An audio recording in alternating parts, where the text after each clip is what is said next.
První zářijovou sobotu patřil gutský areál PZKO sportovcům, a to jak těm dvounohým, tak čtyřnohým. Konal se zde totiž další ročník horského závodu se psy. Beskydský dogmaraton opět přilákal soutěžící z Česka, Polska i Slovenska. Start i cíl závodu je vždy na stejném místě a soutěžící vybíhají na trasy už od 7. hodiny ranní.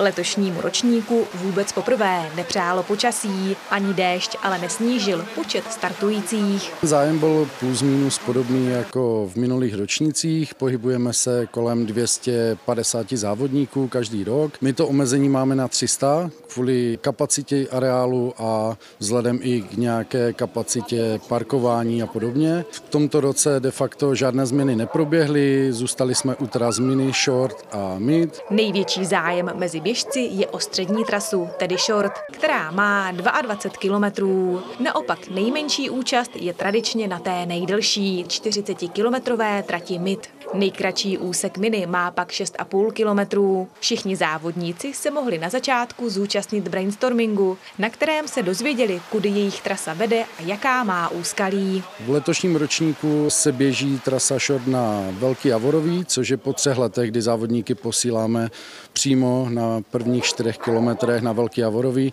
za což nás asi budou proklínat.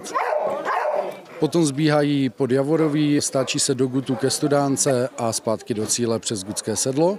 Trasa mid se od nich odštěpí zhruba nad Tyrou a pokračuje na Horskou chatu Ostrý, až na Karpentnou, zpátky na chatu Kozinec a znova do Tyry a pak se napojuje na trasu short, čili taky běží ke Studánce do Gutu a potom do cíle přes Gutské sedlo. Trasa mini je každý rok stejná a organizátoři pouze otáčí směr trati.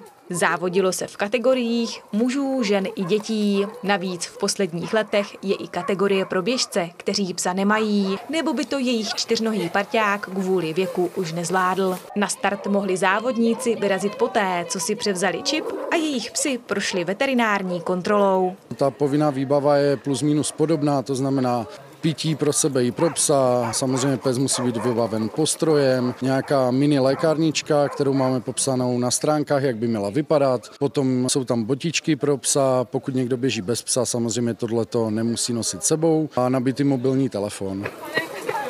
Beskydský dogmaraton patří mezi oblíbené závody a tak se běžci do Třince rádi a pravidelně vrací. Toto už je taká naša tradícia, dá sa povedať, už sme tu 3. rok po sebe.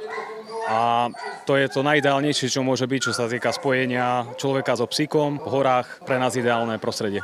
Dneska je asi nejhorší počasí, jaké bylo kdy. Mne to naopak vyhovuje viac, hlavne skrz psíka, lebo aspoň viem, že bude dostatok vody na trati a nebude mu hlavne teplo, čo je preňho úplne ideálne. A ja sa väčšinou prispôsobím vždy jemu. Jak trénujete spolu? V podstate každý výbeh, ktorý ideme niekde do hôr, to by už ani nešlo bez neho, lebo už keď vidí, že si obúvam bežecké topánky, tak by ma asi nepustil z domu bez toho, aby som aj jeho zobral.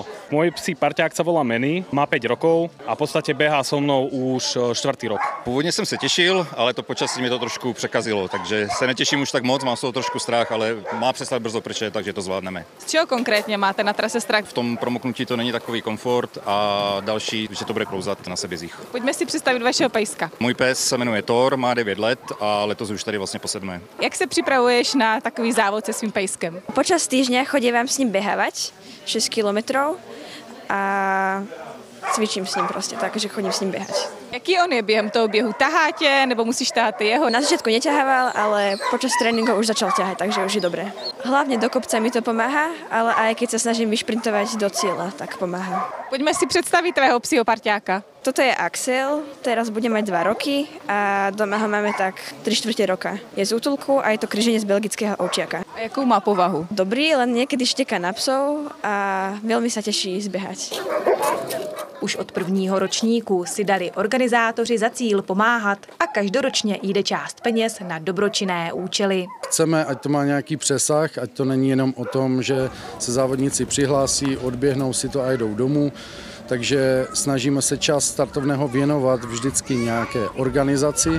V tomto roce jsme vybrali spolek Nikdy nejsi sám, který podpoříme a jehož klienti přijedou do areálu a my jsme jim jako za pořadatele ještě domluvili kanisterapii. Beskydský dogmaraton je součástí mezinárodního mistrovství v dogmaratonu. který tvoří 4 závody v Česku a 2 na Slovensku. V Gutech to byl 3. závod v rámci seriálu a poslední 6.